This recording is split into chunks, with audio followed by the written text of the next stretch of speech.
आज हमारे साथ में हमारे साथी सुप्रीम कोर्ट में हाल ही में केंद्र सरकार द्वारा उनको पैनल लॉयर अपॉइंट किया गया है और इससे अब वो केंद्र सरकार के महत्वपूर्ण मामलों को सुप्रीम कोर्ट में देखेंगे। विष्णु शंकर जैन साहब उत्तर प्रदेश सरकार की तरफ से भी सुप्रीम कोर्ट में बहुत सारे केसेस देख रहे हैं, लेकिन इसके अलावा भी विष्णु शंकर जैन की जो असली पहचान है वो तमाम ऐसे मुद्दे जो भारतीय सनातन संस्कृति से, सभ्यता से, मान्यताओं से, परंपराओं से जुड़े हुए हैं, ऐसे तमाम मुकदमे वो निजी तौर पे लड़ते हैं। अभी आप सबने देखा होगा कि पिछले दिनों विष्णु शंकर साहब लगातार खबरों में थे और बनारस में 450-500 साल पहले एक इस्लामिक आतंकी आताताई ने जिस तरीके से बाबा विश्वनाथ के मंदिर में तोड़फोड़ की और वो जो ज्ञान व्यापी नाम की जगह बताई जाती है, वहां कोई मस्जिद बना दी गई थी मंदिर तोड़ करके। उस केस के सिलसिले में विष्णु शंकर जैन साहब ने जिस किस्म के तथ्य रखे उससे कोर्ट भी सहमत हुई और कोर्ट ने उस जगह के मुआयने का पूरा आदेश दिया और उसके बाद वहां बाबा असली रूप में जो विराजमान है, जिसको इस देश के मुसलमानों ने वजू करने के नाम पे वहां पिछले 450 साल से थूक रहे थे, कुल्ला कर रहे थे, पैर धो रहे थे, लेकिन फिलहाल विष्णु शंकर जैन की इन कोशिशों से वो पूरा इलाका सील कर दिया गया है और अब उसमें कोई जिहादी नहीं जा सकता। लेकिन अभी पिछले 2 दिन पहले सुप्रीम कोर्ट ने एक मामला जो है उसको उठाया, लेकिन इस मामले के बारे में मैं कुछ बात कहना चाहता हूं। हमारे यहां एक बड़ी अजीबोगरीब स्थिति है कि कुछ लोग जो स्कूल में कुछ ऐसे छात्र होते थे हमेशा जो खुद पढ़ते नहीं थे, लेकिन उन्हें यह पता था कि क्लास में सबसे ज्यादा पढ़ने वाला छात्र कौन है, और जब एग्जाम होता था तो वो कोशिश करते थे कि उसके साथ उनकी मेज कुर्सी पड़ जाए ताकि वो जितना अच्छा वो लिख रहा हो वैसी उसकी नकल करके टीप के दे दें कि साहब देखिए हमारे भी नंबर इतने आ गए। इसी तरीके की कुछ घटनाएं मैं लगातार इस देश में देख रहा हूं। जो लोग राजनीति में बहुत सफल नहीं हुए और एक बहुत बड़े महान हिंदूवादी हैं जो बार बार मुसलमानों के सामने, मैंने अक्सर टेलीविजन डिबेट पे देखा, भीख मांगते हुए, जैसे उन्हें हिंदुस्तान के हिंदुओं ने ठेका दिया हो कि आप हमारे बिहाफ पे बात कीजिए। भाई हमें मुसलमान बस जो हैं अयोध्या, काशी, मथुरा दे दें तो बाकी के हम मंदिरों पे दावा नहीं करेंगे, जैसे इस ठेकेदार को हमने ठेका दिया हुआ है कि हम दावा करेंगे नहीं करेंगे। ये स्वयंभू ठेकेदार बहुत सारे, मैंने ये जुमले बहुत सुने, कुछ संगठन भी इसी ठेके को लेकर चल रहे हैं। लेकिन ये स्वयंभू ठेकेदार जो हैं, मैं उनके बाकी चीजों पे नहीं जाता। ये जो मुकदमा हुआ है प्लेसेस ऑफ वर्शिप एक्ट 1991, जिसे विष्णु शंकर जैन ने 8 जून 2020 को सुप्रीम कोर्ट में चैलेंज किया, और उसके बाद ये स्वयंभू नेता ये पहुंच गए कि मेरी भी अर्जी ले लीजिए। चलिए साहब, ये सुप्रीम कोर्ट में किसी को मनाही नहीं अर्जी देने का, दे दिया आपने। फिर एक और साहब हैं जिनको सिर्फ इस बात का शौक है कि किसी तरीके से वो सत्ता की निगाह में आ जाएं और उन्हें कोई राजसभा भेज दे। उन्होंने 4 महीने बाद प्लेसेस ऑफ वर्शिप एक्ट के ऊपर अक्टूबर में अपनी एप्लीकेशन दे दी और विष्णु शंकर जैन की जो पिटीशन है उनका कट पेस्ट किया।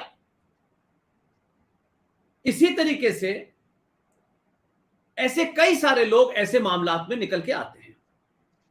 लेकिन मेरे लिए जो सबसे गुस्से का कारण है कि जब ये ठेकेदार बीच बीच में ये बोला करते थे कि भाई मथुरा काशी हमें दे दें, फिर हम किसी मुसलमान से किसी चीज पे दावा नहीं करेंगे, जैसे ये इनके बाप की प्रॉपर्टी थी।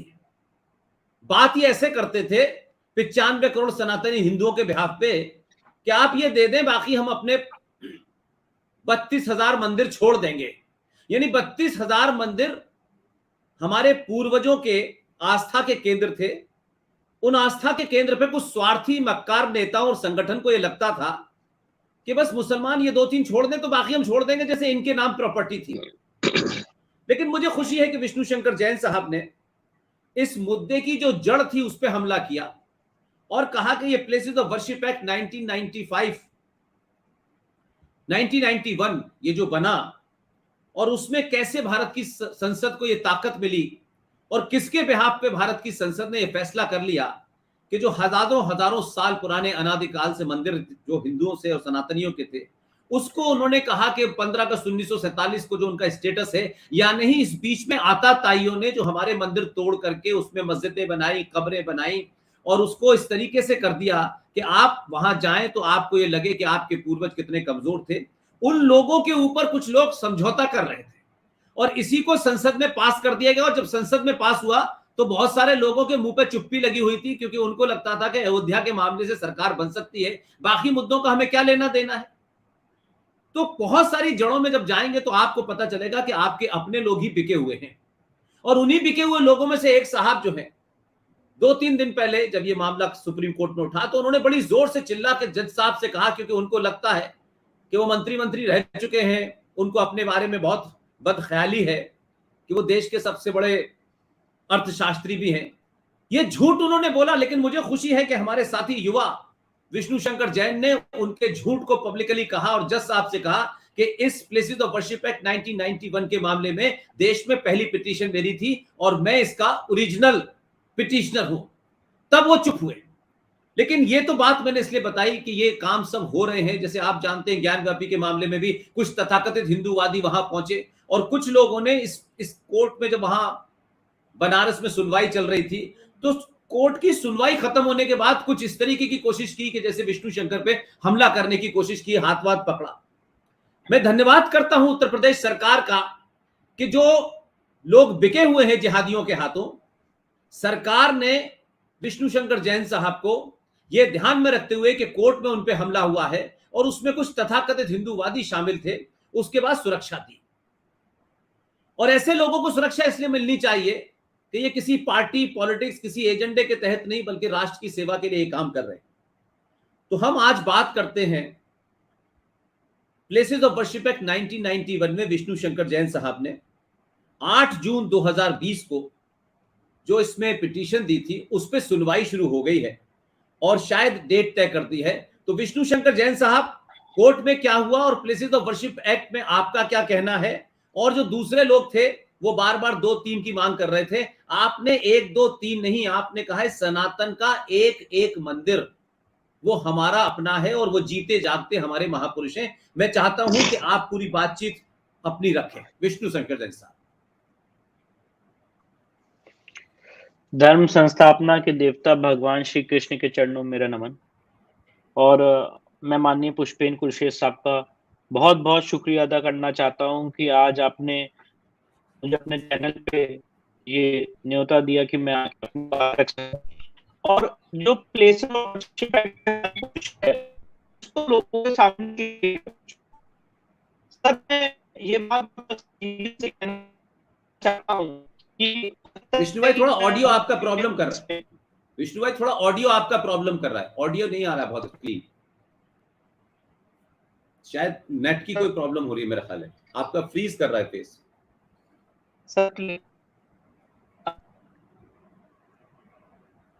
हेलो सर, अब क्लियर आ रही है आवाज? नहीं आ रही? हाँ अब आवाज ठीक आ रही, आवाज ठीक आ रही। सर मेरा ये कहना है कि जो प्लेसेस ऑफ वर्शिप एक्ट पे हमारी पोजीशन है, हमारे इसमें 2 तरह के पहलू के आर्गुमेंट्स हैं और दोनों आर्गुमेंट्स लोग ऐसा कहते हैं कि ये दोनों आर्गुमेंट सेल्फ कॉन्ट्रडिक्टरी हैं। पर मैं आपके माध्यम से बताना चाहता हूं और मैं चाहता हूं कि जो लोग मुझे सुन रहे हैं वो इस बात को एनालाइज करें कि ये आर्गुमेंट सेल्फ कॉन्ट्रडिक्टरी नहीं है। कारण क्या है मैं वो बात बताना चाहता हूँ। पहला सबमिशन ये है और पहला लिम्ब ऑफ आर्गुमेंट ये है कि Places of Worship act unconstitutional है, असंवैधानिक है, क्योंकि उसने ये बात कही है कि 15 अगस्त 1947 की जो धार्मिक स्वरूप है वो वैसा ही रहेगा। तो आर्य सनातन वैदिक हिंदू धर्म और सारे सनातनी भाई बहनों की तरफ से हमने जो पिटीशन डाली है, हमने कहा है कि ये जो आपने कट ऑफ डेट दी है 15 अगस्त 1947 की ये असंवैधानिक। अब दूसरा लिम्ब ऑफ सबमिशन हमारा ये है, जो दूसरा आर्गुमेंट है वो ये है कि अगर मान भी लिया जाए कि Places of Worship act constitutionally valid है, क्योंकि सर सवाल बहुत बड़ा है और मेरी बात को थोड़ा इसको एक बार अप्रिशिएट करने की लोग कोशिश करें। अगर प्लेसेस ऑफ वर्शिप एक्ट को जब तक मैं अनकॉन्स्टिट्यूशनल नहीं कराऊंगा तब तक क्या मैं बैठा रहूं, कोई सूट ना फाइल करूं, कोई एविडेंस ना लीड करूं? पिछले 30 साल से बनारस का सिविल सूट इसी डिस्प्यूट में पड़ा हुआ है कि यहाँ पे places of Worship act apply होता है कि नहीं होता है। तो हमने इसमें रिसर्च की, हमने इस मुद्दे पे अध्ययन किया और अध्ययन करके ये पाया कि प्लेसेस ऑफ वर्शिप एक्ट का सेक्शन 4 सब क्लॉज 1 जो शब्द यूज करता है वो है धार्मिक स्वरूप। मतलब 15 अगस्त 1947 को जो जिस जगह का धार्मिक स्वरूप है वो वैसा ही रहेगा। तो हमारा दूसरा लिम्ब ऑफ सबमिशन, जैसे एक आदमी के बहुत सारे स्टेजेस ऑफ सबमिशन होते हैं, तो हमारा दूसरा लिम्ब ऑफ सबमिशन ये है कि 15 अगस्त 1947 का धार्मिक स्वरूप ही तय कर लिया जाए। उसके आधार पे ही काशी और मथुरा का केस एग्जेम्प्ट हो जाएगा, क्योंकि 15 अगस्त 1947 को काशी और मथुरा का जो धार्मिक स्वरूप था वो हिंदू मंदिर का था। और धार्मिक स्वरूप तय करने के पैमाने क्या होंगे? धार्मिक स्वरूप तय करने का सबसे पहला पैमाना और मापदंड ये होगा कि वहां पे पहले मंदिर था कि नहीं था, और पहले कौन आया। अगर आज किसी प्रॉपर्टी में पहले मेरा कब्जा है और उसमें आपने आके उस प्रॉपर्टी को तोड़ के जबरन उस पर कब्जा करके नमाज पढ़ ली, तो उससे धार्मिक स्वरूप नहीं खत्म हो जाएगा। ये हमारा second limb of submission. Sir I hope I am clear. तो यस आ रही आवाज, आ रही सर, आवाज आ रही, क्लियर आ रही है? जी आ रही। तो ये हमारा सेकेंड लिम्ब ऑफ सबमिशन है कि 15 अगस्त 1947 को धार्मिक स्वरूप जब तक प्लेसेस ऑफ वर्शिप एक्ट जिंदा है तब तक इन सिविल सूट के माध्यम से तय होना। अब आज लोग मुझसे कहते हैं कि आप कंट्राडिक्टरी बात कर रहे हैं। कंट्राडिक्टरी बात नहीं है। सबसे पहला आर्गुमेंट और सबसे बेस्ट आर्गुमेंट यह है कि 15 अगस्त 1947 की जो स्थिति बहाल करने का ऑर्डर है प्लेसेस ऑफ वर्शिप एक्ट का सेक्शन 4 सब क्लॉज 1 वो असंवैधानिक, क्योंकि 15 अगस्त 1947 को तो हमें आजादी मिली थी। आजादी के बाद तो मौका मिला था कि जो हमारे धर्मस्थल खो गए हैं उसको हम रेस्टोर कर सके। तो जो सबसे बेस्ट पीस ऑफ आर्गुमेंट है वो हमने सुप्रीम कोर्ट में रेज किया है by challenging the constitutional validity of Places of Worship Act 1991।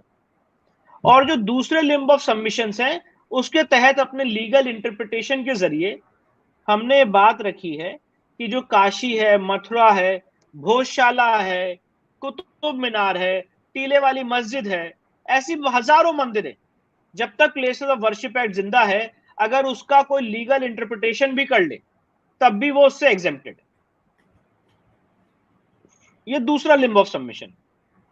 और जो मैं आपके सामने आज व्यू रख रहा हूं, ऐसा नहीं है कि ये view it has not found favour with the judicial officers. जो मैं आज आपके सामने व्यू रख रहा हूं, यही व्यू जुडिशियल ऑफिसर डिस्ट्रिक्ट जज साहब बनारस के सिविल कोर्ट में सिविल केस में ले चुके हैं ऑलरेडी 1997 में, जिसके अगेंस्ट मुस्लिम पक्ष इस समय रिवीजन में हाई कोर्ट के सामने। और यही व्यू सुप्रीम कोर्ट में जब हमारी ज्ञान व्यापी के केस की हियरिंग चल रही थी तो ऑनरेबल सुप्रीम कोर्ट ने भी ये अग्यारी और चर्च के एग्जाम्पल देके कहा था कि धार्मिक स्वरूप तय करना जरूरी है।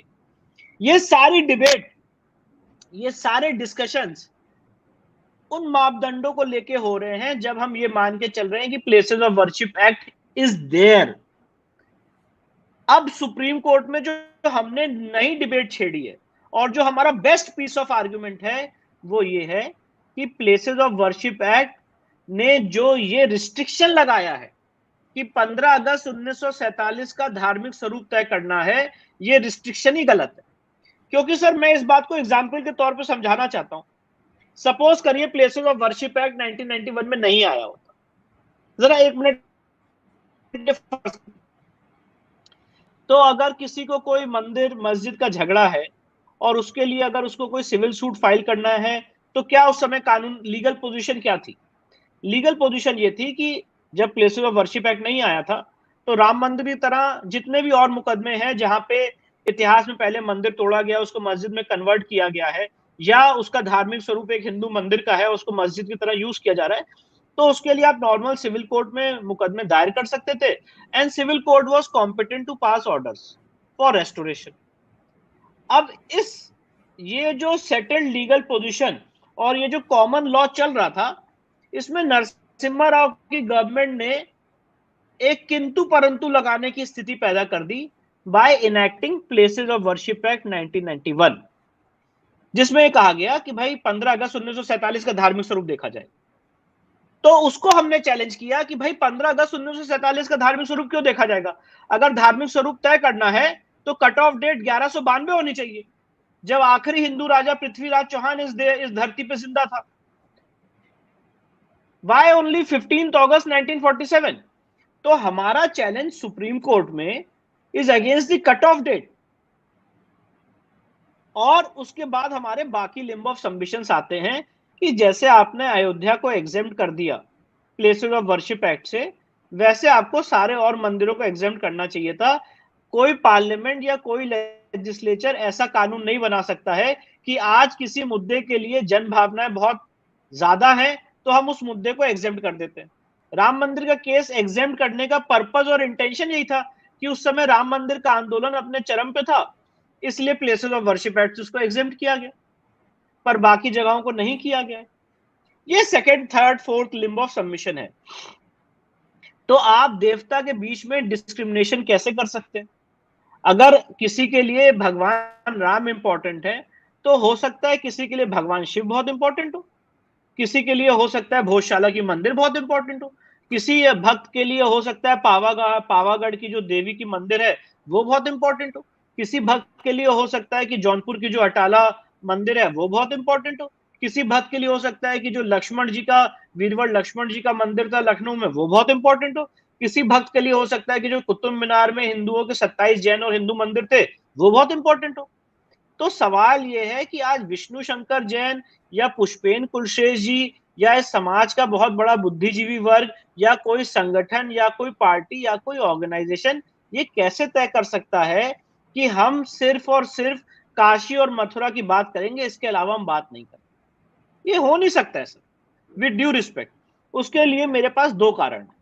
पहला कारण यह है कि एक बहुत ही सेटल्ड लीगल प्रिंसिपल है, और मैं चाहता हूं कि इस बात को आज प्लीज जरा ये मैसेज दूर तक जाए। जब मुस्लिम समाज के लोग ये बात कहते हैं कि once a Waqf always a Waqf, एक बार अगर कोई जगह मस्जिद हो गई तो वो हमेशा मस्जिद की रहती है, तो एक्चुअली हमारी प्रॉब्लम ये है, हमारी माइंडसेट ये है कि हमें मुस्लिम लॉ बड़ी जल्दी समझ में आता है और ये बात तुरंत घुसती है कि अगर वफ हो गई और अगर मस्जिद हो गई तो हमेशा के लिए मस्जिद है, अब तो उसको टच नहीं किया जा सकता। पर सवाल ये है, और मैं आज आपके माध्यम से सबसे हाथ जोड़ के बात पूछना चाहता हूं, कोई हमारा हिंदू लॉ कब सुनेगा? कोई हमारा हिंदू लॉ जो बीके मुखर्जी साहब ने लिखा है, जो भारत रत्न पीवी काणे ने 7 वॉल्यूम में लिखा है, जो सुप्रीम कोर्ट ने राम मंदिर के जजमेंट में लिखा है, जो शास्त्री साहब का हिंदू लॉ है, इसको कब हम लोग देखेंगे और कब इस देश का हिंदू समाज बिना डरे या बिना लाग लपेट के ये बात ओपनली कह पाएगा कि once a temple always a temple? अगर मुस्लिम लॉ ये कहता है कि एक बार वफ है, एक बार मस्जिद है, तो हमेशा मस्जिद रहेगी, कयामत के दिन तक मस्जिद रहेगी, तो हिंदू लॉ भी तो यही कहता है। मैंने इसीलिए आपके चैनल पे पहले भी बहुत बार बीके मुखर्जी साहब का हिंदू लॉ, पीवी काणे साहब का हिंदू लॉ, शास्त्री साहब का हिंदू लॉ, राम मंदिर में इन सारी बुक्स को कंसिडर करके पैरा 116 117 में इन सारे प्रपोजिशंस को एक्सेप्ट किया गया है और कहा गया है कि अगर एक बार कोई संपत्ति देवता में निहित हो जाती है तो भले ही उसको तोड़ दिया जाए, मंदिर बनाने का संकल्प अमर रहता है, अमिट रहता है। तो सवाल यह है कि भाई हमारा हिंदू लॉ कब कंसिडर किया जाएगा? मैं आज बहुत विनम्रता से बात पूछना चाहता हूं। अगर साउथ में कोई मंदिर, इट इज नॉट अ मैं आज यहाँ पे आपके चैनल पे, प्रतिष्ठित चैनल पे फैक्ट्स और फिगर्स देने के लिए नहीं बैठा हूं कि मैं बोलूं 40,000 मंदिर थे, 50,000 मंदिर थे, 30,000 थे, 25,000 थे, 10,000 थे, 5,000 थे। I don't know sir. Sitaram Goyal साहब की किताब है, कुछ लोग अलग अलग फिगर्स देते हैं, but the point is this कि जो पूरा लीगल फैटर्निटी है, आगे आने वाले दौर में हम क्या बात कर रहे हैं, हमारी बात को कोई सुने तो, हमारी बात पे गौर डाले तो। हम ये बात कर रहे हैं कि चाहे काशी हो, चाहे मथुरा हो, चाहे जो भी मंदिर हो, जहां पे मंदिर को तोड़ा गया है और उसको मस्जिद में कन्वर्ट किया गया है या कन्वर्ट करने की कोशिश की गई है, उन सारी जगहों पे सिविल सूट चलने चाहिए और उनका रेस्टोरेशन होना चाहिए। अब जब मैं ये बात करता हूं, ना मैं कोई सेक्युलरिज्म के प्रिंसिपल को अफेक्ट कर रहा हूं, ना इस देश में कोई धार्मिक भावना भड़का रहा हूं। उसका कारण दो है। मुस्लिम पक्ष कभी क्या ये बात कह सकता है, कोई भी इस्लामिक स्कॉलर ये बात कह सकता है क्या कि वो मंदिर तोड़ के मस्जिद बना सकता है? मुझे लगता है कोई भी इस्लामिक स्कॉलर ऑन एयर या ऑन रिकॉर्ड ये बात नहीं कह सकता। तो सवाल ये उठता है, ये उत्पन्न होता है कि अगर मंदिर तोड़ी गई है तो उसको रेस्टोर कैसे किया जाएगा? और रेस्टोर करने के लिए जो कट ऑफ डेट आई है 15 अगस्त 1947 की, वो कट ऑफ डेट गलत है। ये हमारा एक बेसिक आर्गुमेंट और एक सबसे बेस्ट आर्गुमेंट सुप्रीम कोर्ट के पटल पे है, क्योंकि कट ऑफ डेट 15 अगस्त 1947 की नहीं हो सकती।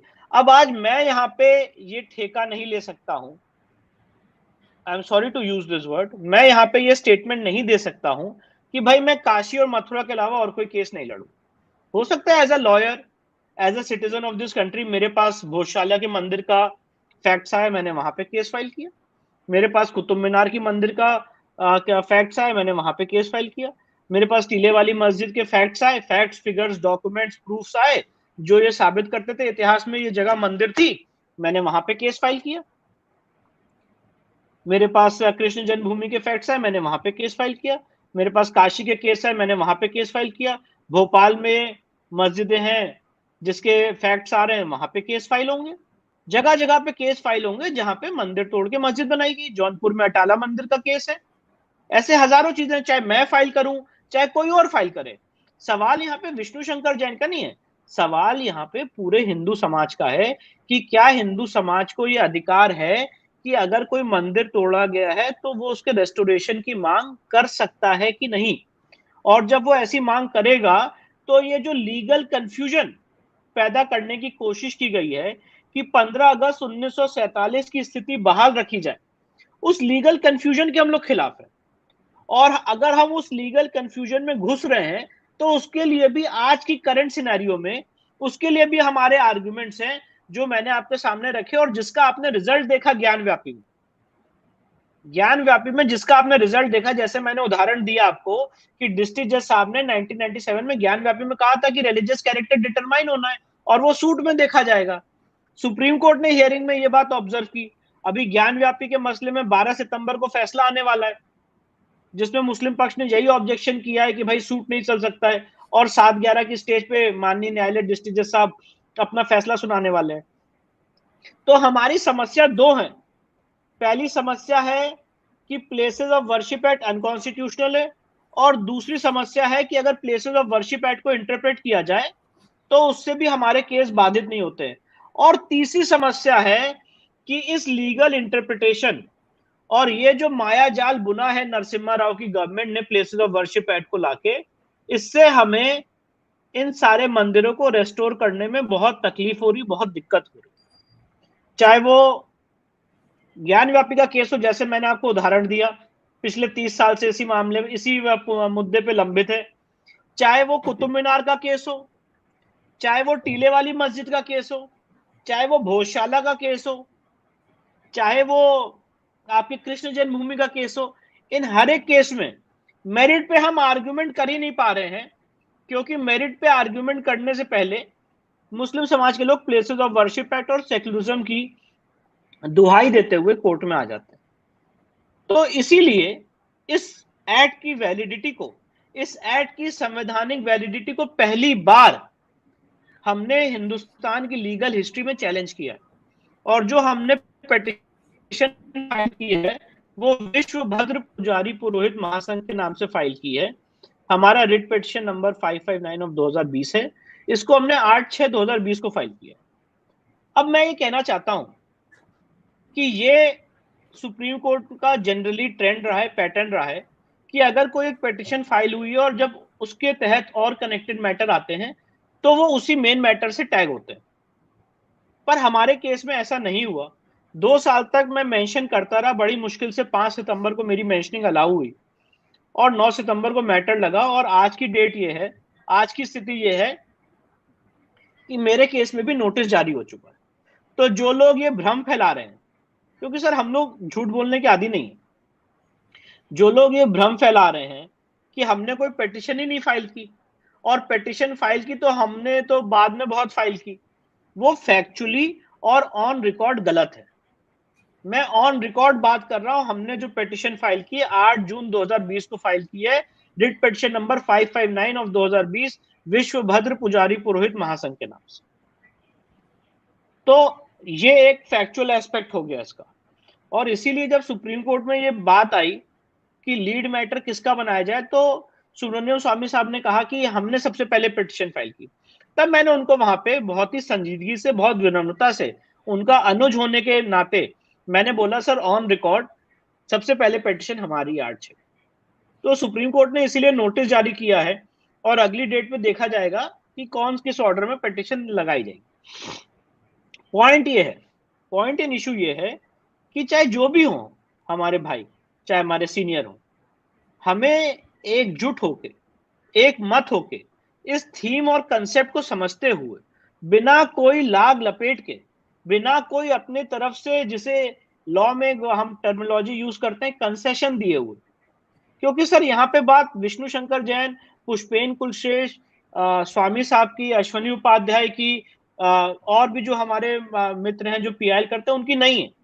बात सारे सनातन समाज की है और सनातन की अस्मिता की है, उन देवी देवताओं के मंदिर की है जो आज भी जीर्ण शीर्ण अवस्था में पड़े हुए हैं। मुझे याद है आपने एक बार उदाहरण दिया था, मैं आपकी स्पीच सुन रहा था, कि पाकिस्तान ऑक्युपाइड कश्मीर में एक देवी जी का मंदिर है जहां पे आज भी दिया जलता है, शारदा माता, आज शारदा माता का। तो और आज वहां पे कश्मीर में मार्तंड मंदिर भी है जो प्लेसेस ऑफ वर्शिप एक्ट आने के बाद भी जीर्ण शीर्ण अवस्था में पड़ा हुआ है। तो सवाल मेरा नहीं है, सवाल किसी और का नहीं है, सवाल किसी व्यक्ति का नहीं है, सवाल अपने आराध्य देव की भूमि को वापस लेने का है। और वो हम सबको मिलकर संगठित होने का काम है। ये सिर्फ मेरे अकेले का काम नहीं है। ना मैं आज यहाँ पे बैठ के कह सकता हूं कि सिर्फ मेरे लिए काशी और मथुरा इंपॉर्टेंट है। शारदा माता का मंदिर, मार्तंड मंदिर, या जो साउथ में मंदिर है, या जो रणकपुर का जैन मंदिर है, गिरिराज जी का मंदिर है, ये मेरे लिए इंपॉर्टेंट नहीं। मैं ऐसा स्टेटमेंट नहीं दे सकता।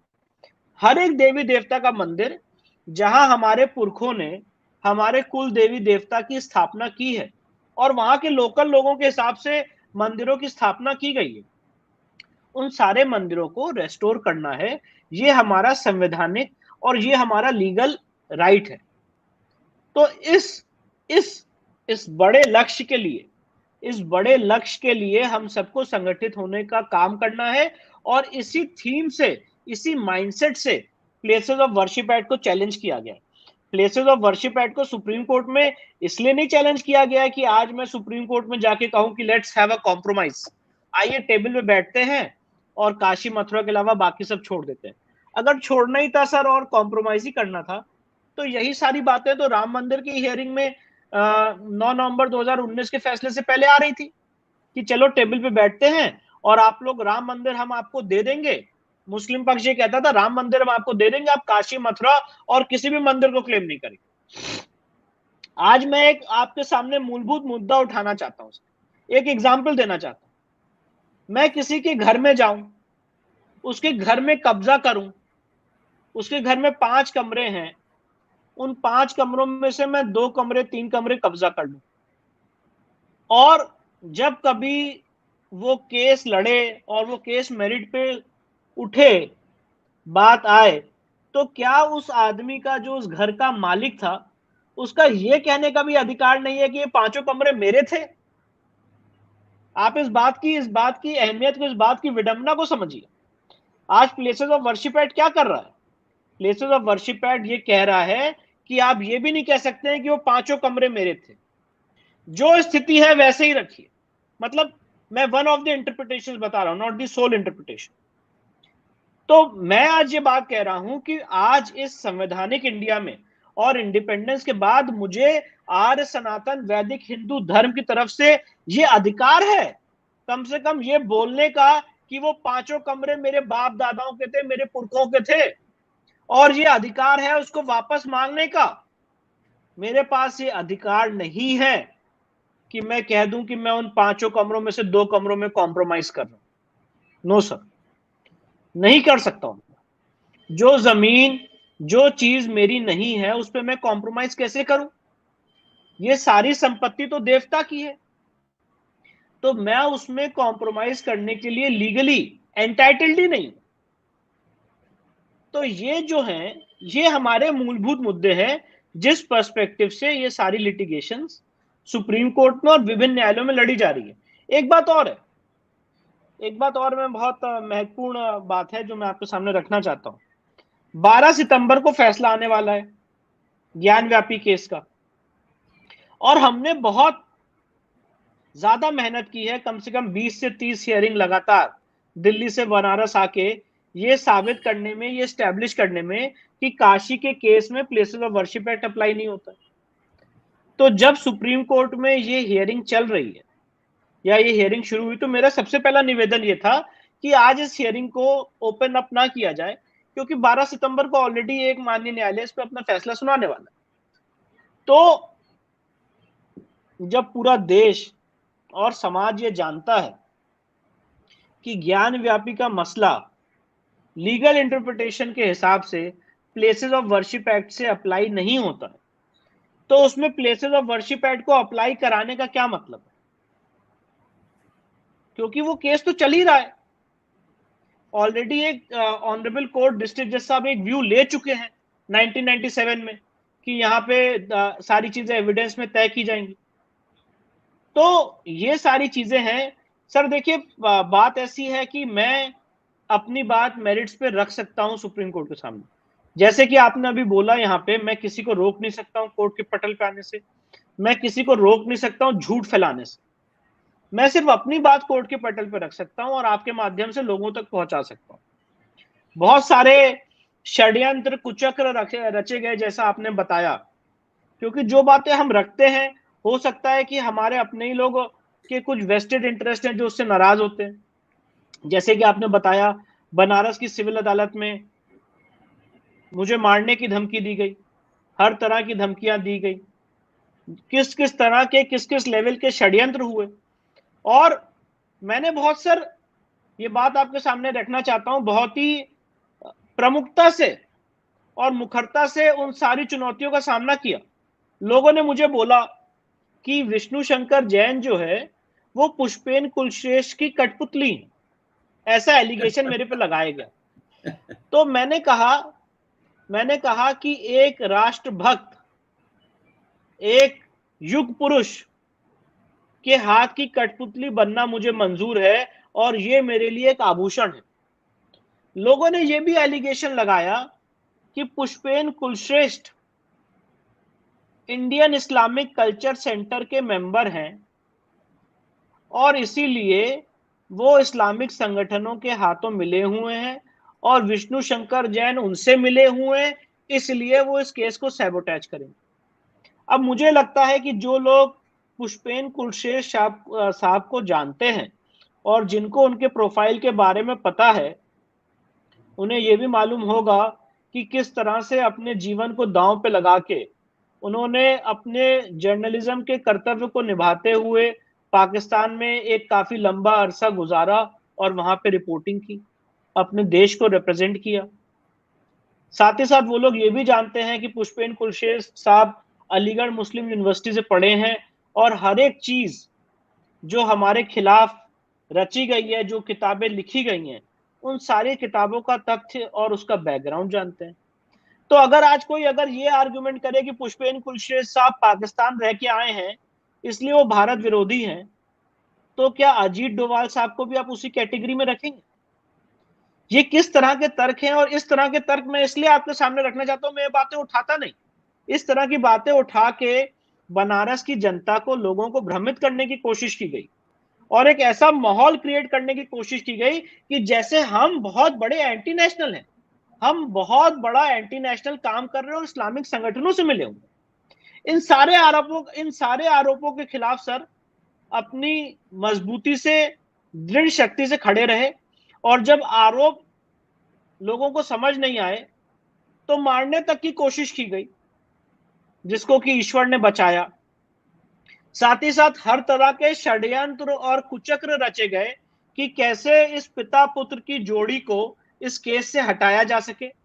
सारे मीडिया चैनल को, अगर सर हमने तो कभी रिएक्ट ही नहीं किया, सारे चैनलों ने, आपको आज तक मैं लोगों को समझा रहा हूं कि वो जो 5 महिलाएं थी उनमें से 4 महिलाओं ने कह दिया जहर खा लेंगे, केस विड्रॉ नहीं करेंगे, पर वो बात नहीं सुनी गई। उन चारों महिलाओं ने कहा कि हमारा वकील विष्णु शंकर जैन और हरिशंकर जैन है, पर वो बात नहीं सुनी गई सर, क्योंकि हमारे पास माध्यम नहीं है सर।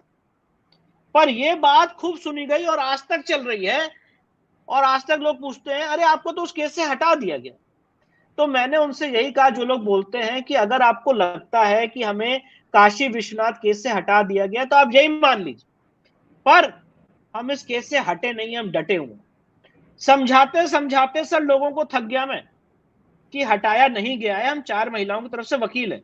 पर जो दुष्प्रचार किया गया सर, जो दुष्प्रचार किया गया हमारे खिलाफ, वो इतना बड़ा, इतना व्यापक था कि हमने लीगल लड़ाई भी लड़ी, इंटेलेक्चुअल लड़ाई भी लड़ी, अपने जो रिसर्च थी, जितनी धर्मशास्त्र की, पीवी काणे साहब की, सुप्रीम कोर्ट के जजमेंट्स की, बीके मुखर्जी साहब की, शास्त्री साहब की, सारी चीजों को लेकर बनारस की सिविल कोर्ट में लड़े भी और इस दुष्प्रचार के खिलाफ भी लड़े सर। कुछ लोगों ने ये कहा कि नहीं, हिंदू पक्ष की तरफ से ही एक धड़ा ऐसा था, बात इतनी सी थी कि सुनवाई 2:30 बजे हो कि 11:30 बजे हो। हमने कहा 11:30 बजे हो जाएगी तो ज्यादा समय मिल जाएगा, 11:30 से 4 तक कोर्ट का टाइम रहेगा, जल्दी खत्म हो जाएगी सुनवाई। कोर्ट भी रेडी हो गई। अब इस बात पे भी विरोध है, कि 11:30 बजे नहीं, 2 ही बजे होनी चाहिए। मुझे हटाने के लिए एप्लीकेशन दी गई कि विष्णु शंकर जैन को इस केस से हटाया जाए। वो यूपी सरकार के वकील है, जबकि यूपी सरकार इसमें फॉर्मल पार्टी है, यूपी सरकार से मैं एनओसी भी ले चुका हूं। तो इस लेवल के षड्यंत्र, मैं ये बात इसलिए बताना चाहता हूं, और वही एप्लीकेशन जो हिंदू पक्ष के एक धड़े ने दी, सेम एप्लीकेशन मुस्लिम पक्ष ने अगले दिन दी। अभयनाथ यादव साहब ने, जो इस दुनिया में नहीं रहे अभी, उनकी मैं बहुत इज्जत करता हूं, उन्होंने भी यही बहस की नेक्स्ट डे कि विष्णु शंकर जैन को इस केस से हटाया जाए। फिर जब मैंने जज साहब को एनओसी दिखाई तो मामला वहीं पे खत्म हो गया। तो आप सर लेवल ऑफ षड्यंत्र सोचिए कि पूरी ताकत, पूरी एनर्जी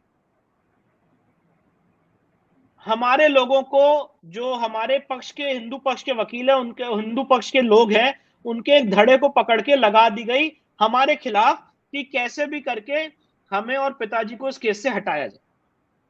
पूरी एनर्जी लगा दी गई, हर एक चीज, पर्सनल लाइफ पे हमला किया गया सर, मेरी वाइफ, बच्चे, उन सब पे अटैक किया गया सर।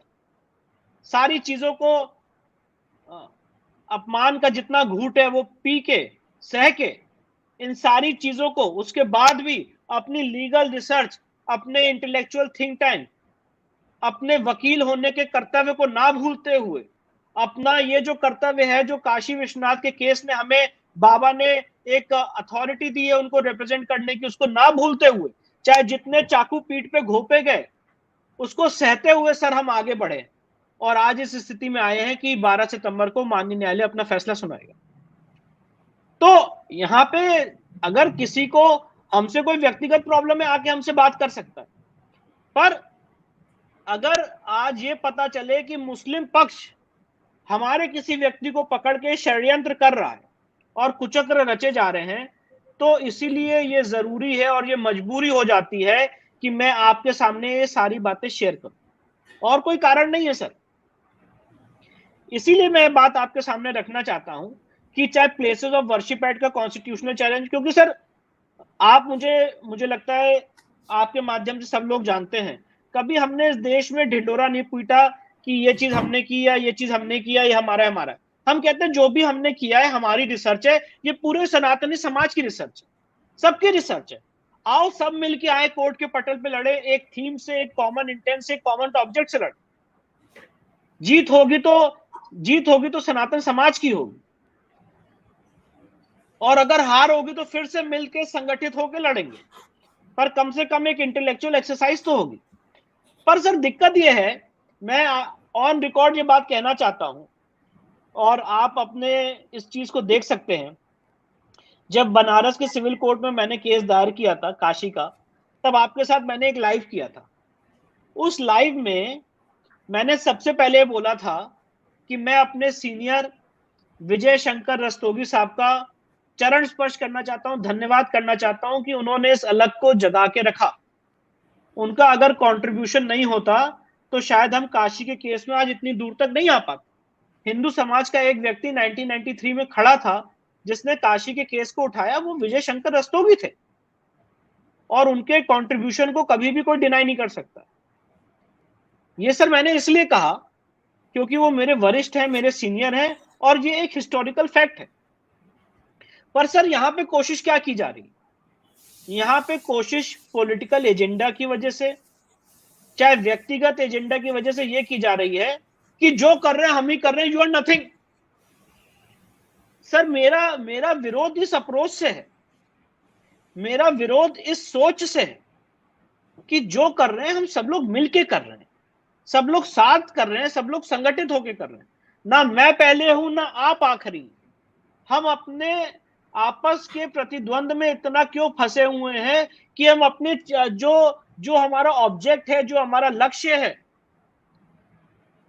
इस गौरव को, इस सनातनी गौरव को रेस्टोर करने का, अपने देवी देवताओं के मूल स्थान को रेस्टोर करने का, उसको भूलते चले जा रहे हैं। सर ऐसा क्यों हो रहा है कि हम ये नहीं समझ पा रहे हैं कि ये एक क्रिकेट मैच की तरह है, जहां पे अगर टीम इंडिया जीतेगी तो हर एक उस 11 प्लेयर की तारीफ होगी, हर उस 11 प्लेयर का गुणगान गाया जाएगा, हर उस 11 प्लेयर को बोला जाएगा कि आप विनिंग टीम के पार्ट थे। सर जब टीम जीतती है तो उस टीम के हर एक मेंबर की तारीफ होती है, किसी सिर्फ एक व्यक्ति की नहीं होती है।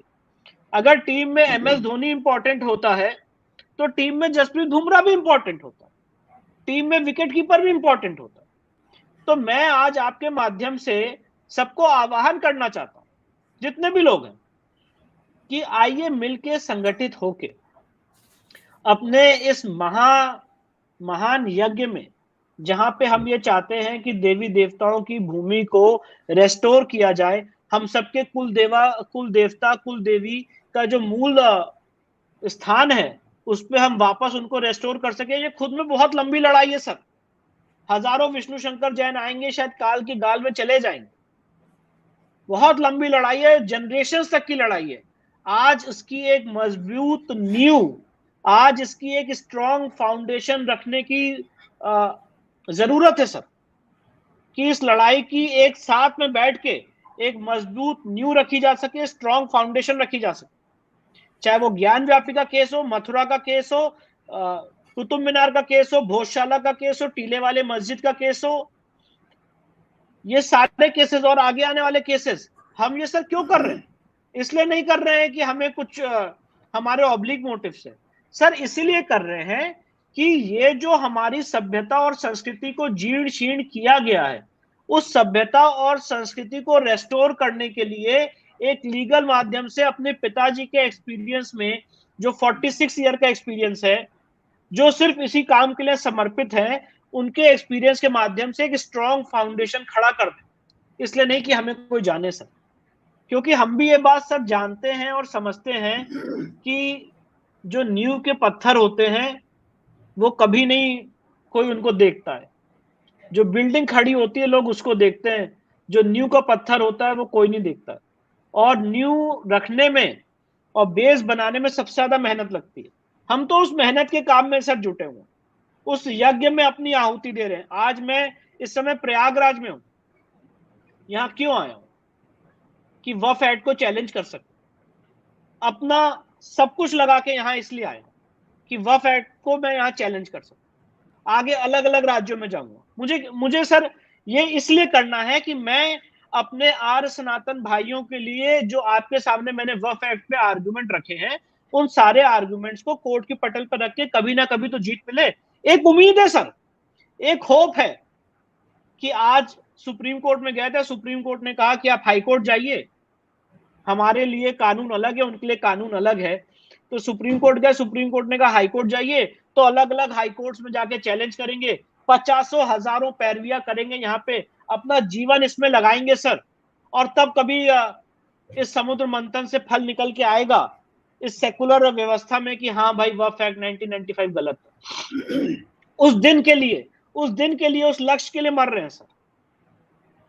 इसके बाद सर बनारस जाएंगे सिर्फ इसलिए कि 12 तारीख को जो जज साहब का फैसला है उसको सुन सके सर, जो हमने 30 दिन की मेहनत की है उसमें फैसला सुन सके, लोगों को अपनी बात बता सके, उनके आर्गुमेंट्स बता सके। तो सारा पर्पस ही यही है सर, और इसी माध्यम से ये सारी चीजें की गई हैं। पर इसमें विघ्न आते हैं, और मैंने जैसे बताया षड्यंत्र रचे गए, पर मुझे लगता है कि ईश्वर और देवता हमारे साथ हैं, उनका आशीर्वाद हमें प्राप्त है। बहुत ही सच्चे मन से, सच्ची श्रद्धा से, निष्ठा से, बिना कोई कॉम्प्रोमाइजिंग एटीट्यूड के, बिना कोई कॉम्प्रोमाइज की बात किए हुए इस बात को आगे लेके चल रहे हैं।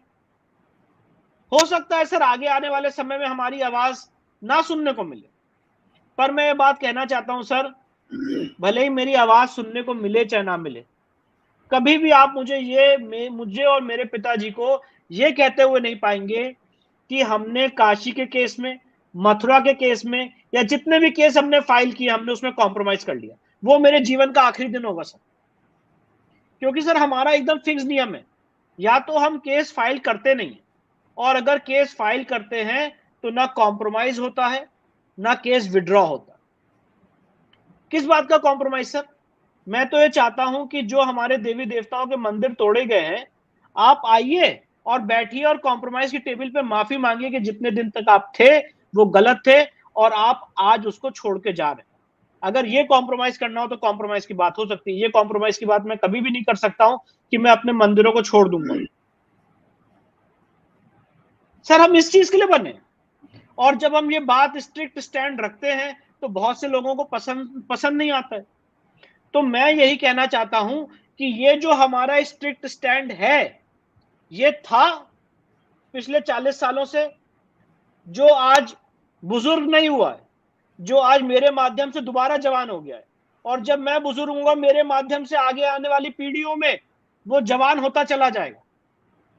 और ये बात हिंदू समाज के लोगों को करनी है कि देवी देवताओं की संपत्ति से कोई कॉम्प्रोमाइज नहीं करेगी। अगर मंदिर था तो उसको रेस्टोर होना है।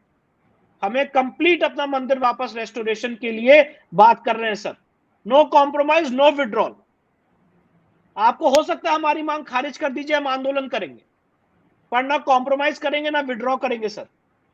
और इसको अगर किसी को स्ट्रिक्ट स्टैंड लगता है, कोई कहता है कि अगर ये भड़काऊ भाषण दे रहे, तो मैं ये बात कहना चाहता हूं कि जितने लीगल फैटर्निटी के लोग हैं वो मेरी पूरी स्पीच को उठा के देख ले 25 दिन की, एक भी भड़काऊ बात नहीं कही है। चाहे मेरे शिवलिंग पे, मेरे आराध्य देवता पे हजारों बातें कही गई, एक भी भड़काऊ बात नहीं की। हर एक बात लीगल फ्रेमवर्क के अंदर कही है, और यही कहा है कोर्ट के माध्यम से, जुडिशियल माध्यम से अपने मंदिरों को रेस्टोर करने की बात करेंगे। और हाँ, इस पर्पस के लिए हमारा स्टैंड बहुत स्ट्रिक्ट है और बहुत रिजिड है, नॉन कॉम्प्रोमाइजिंग।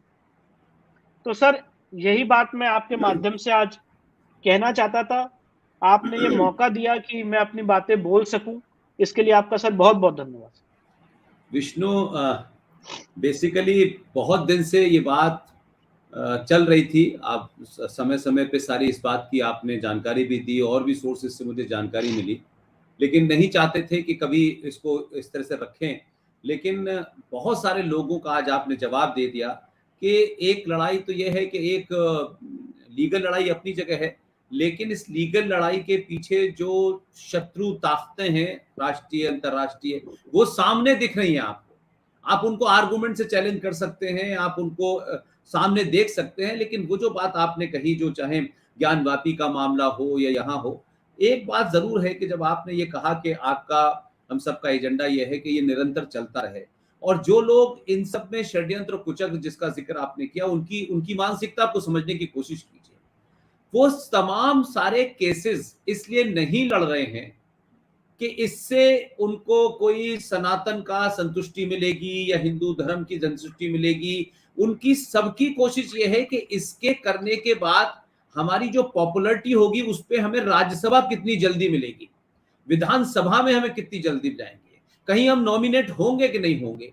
ये वो तमाम सारे लोग हैं, और ऐसे लोगों की हमेशा मानसिकता ये होती है कि वो दूसरों के प्रति भी ऐसे ही सोचते हैं। मुझे याद है कि आपने देखिए, आपकी उम्र 35-36 साल है, और अगर भारत में इस दौर में इस भौतिकतावादी युग में एक 35-36 साल का एक युवा वकील ऐसे मुकदमे लड़े और साथ साथ युवाओं को एक तरीके से नई फौज को खड़ा करे, एक नई फौज को जिस तरीके से आप नर्चर कर रहे हैं और उनको बाकायदा मौका दे रहे हैं, 35-36 साल का आदमी आज मुझे बता दीजिए किसी को मौका देता है? कोशिश करता है कि मैं ही रहूं, मैं यहां भी रहूं। और कुछ तो ऐसे हैं जो जिनके पैर कब्र में लटक गए तब भी वो किसी को पैदा नहीं कर पाए, किसी को बना नहीं पाए, किसी को ट्रेनिंग नहीं दे पाए। लेकिन आपने, मुझे याद है कि मथुरा के केस में मुझसे आपने लंबी बात की, और मथुरा के केस में आपने एक युवा लड़का, शायद 22-23 साल का भी नहीं होगा, मिस्टर पार्थ यादव को आपने पिटिशनर बनाया ताकि उसका भरोसा हो, और आप पीछे खड़े हुए, आपके पिताजी पीछे खड़े हुए। कभी क्रेडिट का मामला नहीं है। तो ये जो मथुरा से लेकर के काशी और काशी से लेकर के प्लेसेस पर, ये तमाम वही ताकतें हैं जिनको लगता है मैं और इसके अलावा नहीं। इसलिए इन ये बड़ी मतलब ओछी बातें, घटिया बातें, परिवार के बारे में बातें करेंगे, फिर आप यहाँ थे, उसके एजेंट थे, इसके एजेंट थे। हिंदुस्तान में जब आप दिल्ली में पत्रकारिता करें या दिल्ली में रहते हैं तो आप उस शहर के अंदर अलग अलग जगह के क्लब्स के मेंबर इसलिए नहीं होते हैं क्योंकि आपको वहां बैठने सुनने का मौका मिलता है, तब आप जाते हैं। लेकिन अब जो छुट भैये लोग हैं, sorry to use this word, जिन लोगों ने, मुझे याद है कि जब वो मथुरा आपका जो काशी वाला मामला था, तो मैंने देखा कि ये कौन लोग हैं भाई, इनका स्तर क्या है, इनका जवाब भी दिया जाए कि नहीं दिया जाए। कोई पोस्टर चिपका रहा था वहां कि भाई हमारी मदद करो, और हमने काशी का मामला, उनको गिरफ्तार कर लिया गया, उनको पकड़ लिया गया। ये कौन लोग हैं? तो इसी तरीके की बात मैंने कही, और जो बात आपने बार बार कही कि जिन लोगों के बारे में मैंने अपने शुरू की बातचीत में कहा कि भाई वो कितने भी बड़े हों, मुझे इसमें कोई इंटरेस्ट नहीं है। लेकिन विष्णु भाई, आप मेरे दोस्त हो सकते हैं, आप मेरे साथी हो सकते हैं, आप मेरा सम्मान कर सकते हैं, ये सब कुछ है।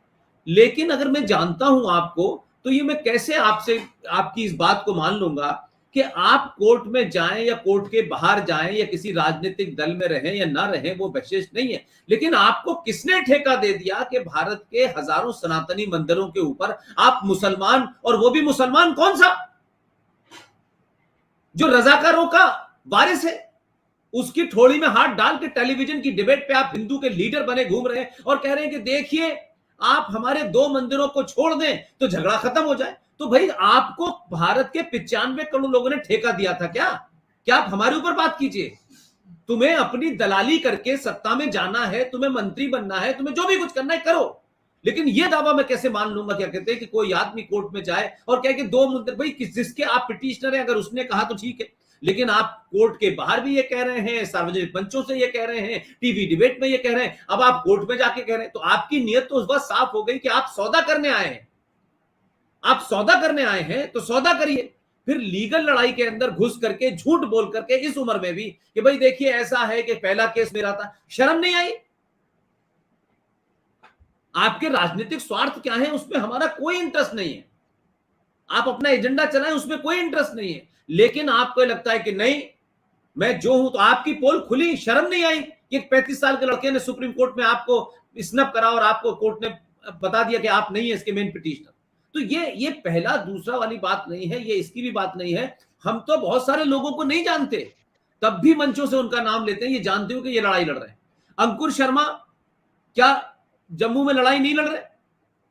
क्या अंकुर शर्मा के साथ हम जाते हैं? वो किन परिस्थितियों में रहता है हम जानते हैं? क्या हम उसकी कुछ मदद कर पाते हैं? तो हम, अंकुर शर्मा कोई काम कर रहा है तो हम उसके साथ खड़े हैं, सुशील पंडित अपना काम कर रहे हैं, पवन सिन्हा साहब अपना काम कर रहे हैं, कपिल कुमार अपना काम कर रहे हैं। लेकिन अगर हम उनको सार्वजनिक मंचों से ये ना कहें कि भाई कोई संकट आएगा तो जो हमारी ताकत है वो आपके साथ खड़ी हुई है, तो ये तमाम वो लोग हैं जो डिसग्रंटल्ड एलिमेंट हैं और इनको लगता है कि राजनीति में लंबे समय तक इस पार्टी में रहे, उसमें से निकाल दिया, फिर इसमें चले गए, फिर उसमें छोड़ गए। तो आप इस पूरे मुहिम को अपने निजी स्वार्थों का एजेंडा और लक्ष्य मत बनाइए। आपको जो करना है करिए, लेकिन आप दूसरों के केसेस को जाएंगे, आप पिटीशन देते हैं, 2 दिन बाद उसको कट पेस्ट करके लगा देते हैं हमने दिया, और फिर टेलीविजन में जाके मीडिया के अंदर आकर आप नाम कमाने की कोशिश करते हैं। We know what is your reputation in the media.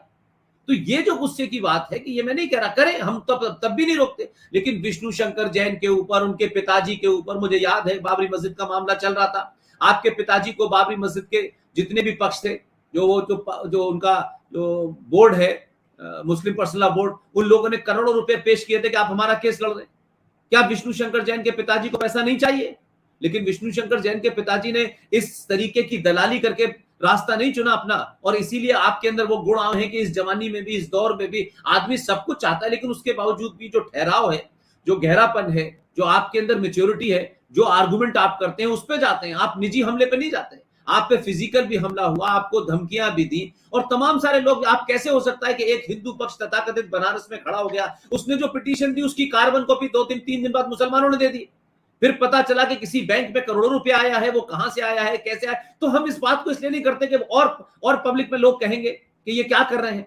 लेकिन भाई आप ये ना समझें कि हमें पता नहीं है, हम इसलिए चुप रहते हैं कि क्या ये इशू नहीं है हमारा, हमारे पास समय भी नहीं है इतना कि हम इन बातों को जाने। आज सब पूरे देश ने देखा कि इंडिया गेट के ऊपर सुभाष चंद्र बोस की मूर्ति लगी है। अब सुभाष चंद्र बोस हमारे रिश्तेदार हैं क्या? उनके परिवार के लोगों को हम जानते हैं, लेकिन उनके परिवार के लोग साथ नहीं थे, क्योंकि उनका पॉलिटिकल एजेंडा था, क्योंकि उनके परिवार से कुछ लोग कांग्रेस से एमपी बने, कुछ कहीं से एमपी बने, कुछ लेफ्ट में चले गए, कुछ, तो तमाम सारी चीजें हैं। लेकिन आज जब कोई आदमी सार्वजनिक जीवन में बड़ा होता है तो वो निजी नहीं रहता है। आज सुभाष चंद्र बोस किसी के पिता, किसी के भाई, किसी के चाचा, किसी के ताऊ नहीं है कि कल कोई क्लेम करने आ जाए कि वो मेरे पिताजी थे लिहाजा मैं ये नहीं चाहती, तो वो आपकी निजी राय है। सुभाष चंद्र बोस इस देश के हैं, तो आपने बहुत सारे लोगों की लड़ाई हम लड़ रहे हैं। तो आज क्या कर्तव्य पथ बना, हम राष्ट्रपति भवन के अंदर ये सबसे सवाल पूछते हैं कि भाई राष्ट्रपति भवन बना 1922 में बना, लेकिन सब कुछ होने के बाद मुझे आज तक ये समझ में नहीं आया कि भाई राष्ट्रपति भवन में ये मुगल नाम का जिहादी कहां से आ गया। मुगल गार्डन, फूलों के नाम मुगल, कमरों के नाम मुगलों के ऊपर रखे गए थे, तो ये साइलेंटली चल रहा था ना। तो भाई अगर ये आजाद हुआ है और हम अपनी संस्कृति की बात करते हैं, तो इसका मतलब ये थोड़ी नहीं कि आपने तिरंगा फहरा दिया और भारत का कोई प्रधानमंत्री हिंदू हो गया। बस इस देश के जहां जहां कण कण के अंदर हमारी संस्कृति को तोड़ करके नष्ट किया गया है, उसको वापस स्थापित करना ही तो आजादी है ना। आजादी कोई कपड़े उतार करके, टाई हटा करके आपने कुर्ता पहन लिया और हिंदी में बोलने लगे, ये आजादी नहीं है ना। तो अभी भी दिल्ली के अंदर जॉर्ज पंजम की मूर्ति लगी हुई है ना, इंडिया गेट से हट गई है, लेकिन दिल्ली के किसी पार्क में लगी हुई है। आज भी इरविन रोड, आज भी डलहौजी रोड, आज भी बाबर लेन, हुमायूं लेन, अकबर रोड, ये आज भी है ना। तो इनकी लड़ाई लड़ना कोई निजी लड़ाई है। तो ये जो छोटी छोटी बातें कि वो वहां के मेंबर थे, ये यहाँ के मेंबर थे, मुझे तो दुख उस दिन हुआ कि जब इन लोगों ने आप पे हमला करने की कोशिश की। और मुझे याद है कि मैं उस वक्त दिल्ली में नहीं था, आपने जब मुझे बताया तो हमने कहा कुछ करने की कोशिश करते हैं।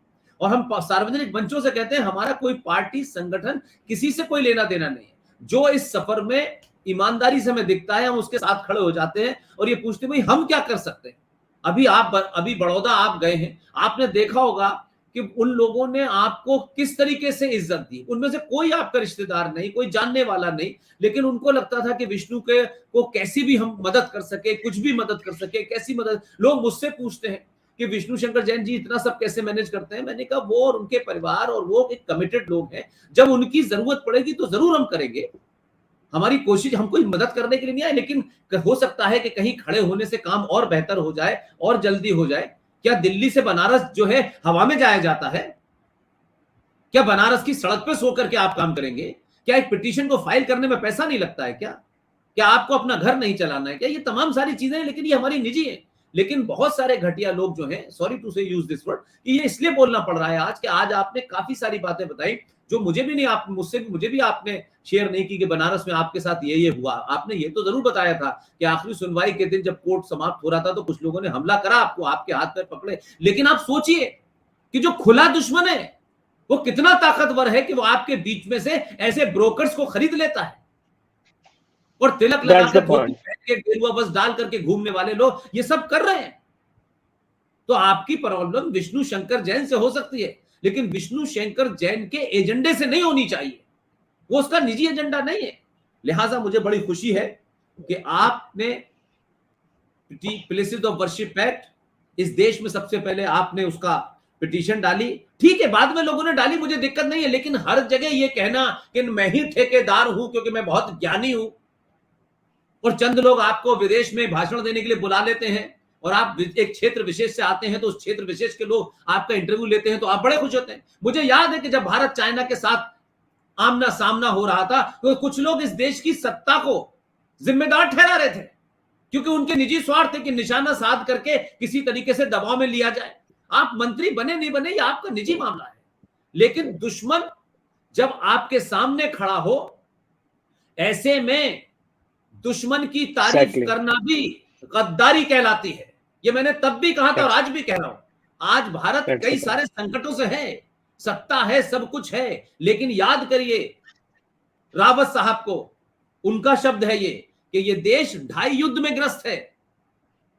आप इस देश की सेनाएं इसके क्षेत्रफल को तो बचा सकती हैं, लेकिन इस देश के अंदर करोड़ों गद्दार हैं और उन गद्दारों ने बहुत सारों को खरीद लिया है। वो सबसे बड़ी चुनौती है। राफेल खरीद करके आप बॉर्डर से विदेशी सेना के अंदर आने को रोक सकते हैं, लेकिन इस देश में 5.5 करोड़ इस्लामिक जिहादी बांग्लादेश से, म्यांमार से, ये म्यांमार से कौन लोग मार के भगाए गए हैं? वहां जो साधु संत से उन्होंने कब मारा इन्हें? उन्होंने जब मारा जब इनको ये पागलपन सवार हो गया था कि हम म्यांमार में निजाम मुस्तफा की स्थापना करेंगे, तो ये कितने खतरनाक और आतंकवादी होंगे। लेकिन जब इन्हें मारा तो ये हिंदुस्तान भाग के आए और यहां इनको बेचारा हो गए, ये दीनहीन हो गए। ये दीनहीन ही लोग इस देश के अंदर सड़कों पे कत्ल कर रहे हैं। कोई पूछने वाला है कौन कहां किसको मार रहा है, कहां रह रहे हैं?